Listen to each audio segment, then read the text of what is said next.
Hi, hello, నమస్తే. నేను మీ నాగేష్ గంగుల. ఇంతకుముందు చంద్రబాబు నాయుడు ఎమ్మెల్సీ ఎలక్షన్లో వైఎస్ జగన్మోహన్ రెడ్డి గారికి షాక్ ఇచ్చాడు.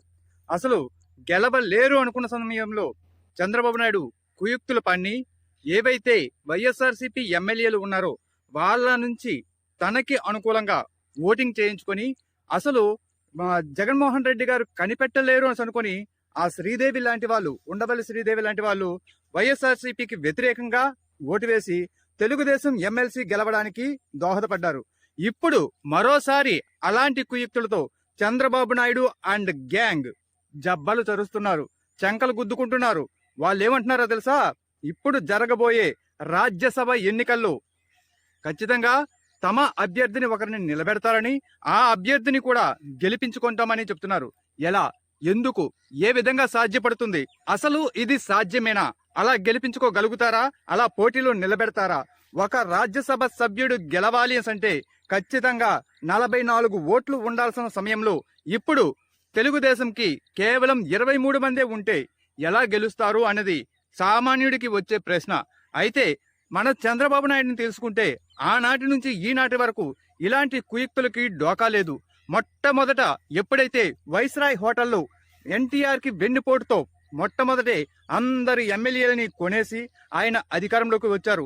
తర్వాత కొంతకాలానికి ఓటుకు నోటు కేసులో కూడా రెడ్ హ్యాండెడ్ గా అమౌంట్ ఇస్తూ పట్టుబడ్డ సంగతి కూడా మనకు తెలుసు.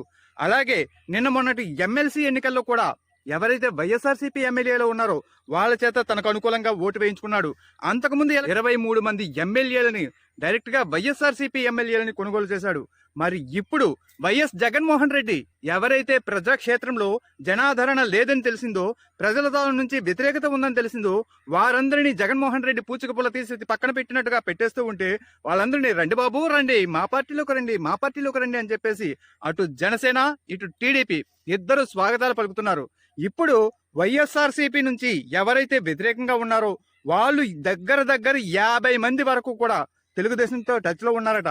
మరి 50 మంది టచ్ లో ఉండేటప్పుడు ఒక రాజ్యసభ సభ్యుడిని గెలిపించుకోవడానికి 44 మందే కావాల్సి వచ్చినప్పుడు వీరికి 23 మంది ఉన్నారు, అటు నుంచి 50 మంది వస్తున్నారు అనేటప్పుడు గెలిపించుకోవడం పెద్ద కష్టమేమీ కాదు కదా అని మీరు ఆలోచిస్తే తప్పులో కాలేసినట్లే.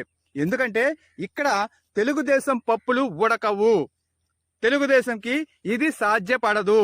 వేమిరెడ్డి ప్రభాకర్ రెడ్డి, కనకమేడల రవీంద్ర కుమార్, సీఎం రమేష్ ఈ ముగ్గురు స్థానాలు ఖాళీ అవుతున్న ఈ సమయంలో ఆ 3 స్థానాలను అంటే దేశంలో జరుగుతున్న రాజ్యసభ ఎన్నికల్లో మన రాష్ట్రం తరపున ఖాళీ అయిన ఈ 3 స్థానాలను కేవలం వైఎస్ఆర్సీపీ మాత్రమే గెలుచుకోగలుగుతుంది. అలా కాకుండా చంద్రబాబు నాయుడు ఎన్ని కుయుక్తులు పనినా, ఉదాహరణకి ఇప్పుడు చెప్పినట్లుగా 50 మందిని కూడా కొనేసినా కూడా ఆయన గెలిపించుకోలేరు. 50 మందిని తీసుకొచ్చి వైఎస్ఆర్సీపీకి వ్యతిరేకంగా ఓటు వేయించడానికి ప్రయత్నం చేస్తే ఆ ప్రయత్నాలు బెడిసి కొడతాయి. కాకపోతే మన సీనియర్ మోస్ట్ పచ్చ పత్రికలు, మన సీనియర్ మోస్ట్ పచ్చ ఛానల్స్ ఈ విషయంలో మాత్రం ప్రజల్ని మోసగించాలని చూస్తున్నాయి, మభ్య పెట్టాలని చూస్తున్నాయి. మరొకసారి అదే ప్రయత్నాలు చేస్తే కనుక ఖచ్చితంగా అబాసు పాలవుతారు. కారణం ఏంటి? ఇంత గట్టిగా నేను ఎందుకు చెప్పగలుగుతున్నానంటే దీనికి కారణం లేకపోలేదు. ఇంతకు ముందు జరిగిన ఎమ్మెల్సీ ఎన్నికలు ఏవైతే ఉన్నాయో అవి సీక్రెట్ బ్యాలెట్ పద్ధతిలో జరిగాయి, కానీ ఇది ఓపెన్ బ్యాలెట్ పద్ధతిలో జరుగుతాయి. కేంద్ర ప్రభుత్వం తెచ్చిన సంస్కరణలతో ఇది సాధ్యమవుతోంది. ఇదంతా కూడా ఓపెన్ బ్యాలెట్ పద్ధతిలోనే జరగాల్సి ఉంటుంది. ఓపెన్ బ్యాలెట్ పద్ధతి అంటే ఎవరైతే వైఎస్ఆర్సీపీ నియమించిన ఏజెంట్ ఎవరైతే ఉంటారో ఆ ఏజెంట్ కి ముందుగా చూపించాల్సి ఉంటుంది. చూసారా, గతంలో అయితే ఈ శ్రీదేవి ఏదైతే ఏజెంట్ కు చూపించింది చూసారా, రీకౌంటింగ్ పెట్టేటప్పుడు ఏజెంట్ కు చూపించారు కదా, అలా ఎప్పుడైతే అక్కడ అనుమానం వచ్చిందో, అనుమానం వచ్చిన తర్వాత అక్కడ రీకౌంటింగ్ చేసి వారిని పట్టుకున్నారు. కానీ ఇక్కడ మాత్రం ఓటింగ్ చేసే ముందే ఖచ్చితంగా ఇదిగో నేను పలానా వ్యక్తికి ఓటేస్తున్నానని చెప్పేసి ఓపెన్ బ్యాలెట్ పద్ధతిలో ఏజెంట్ కి చూపించి మరీ ఓటు వేయాల్సి ఉంటుంది. అంటే విప్ జారీ చేస్తారు. ఖచ్చితంగా ప్రతి పార్టీ కూడాను మన పార్టీ వ్యక్తికి మాత్రమే ఓటు వేయాలని చెప్పేసి విప్ జారీ చేస్తారు, మన అభ్యర్థికి మాత్రమే ఓటు వేయాలని. అలా ఓటు చెప్పిన తర్వాత వీరు మన పార్టీ అభ్యర్థిగా ఓటు వేశారని చూపించి ఏజెంట్ కు చూపించి తర్వాత మాత్రమే ఓటు వేయాలన్నమాట. అయితే ఇక్కడ మరొక ట్విస్ట్ కూడా ఉంది.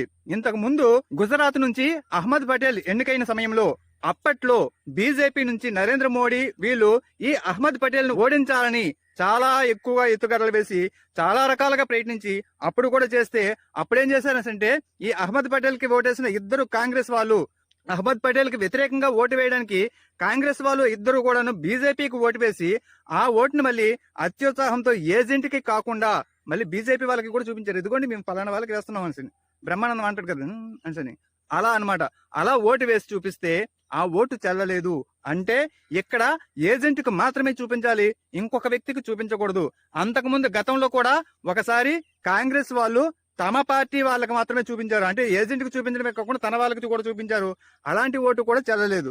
సో ఇక్కడ ఎలాంటి డ్రామాలు నాటకాలు చెల్లవు. ఖచ్చితంగా తమ పార్టీ నియమించిన అభ్యర్థి ఉన్నారో ఆ అభ్యర్థికి మాత్రమే ఓటు వేయాలి.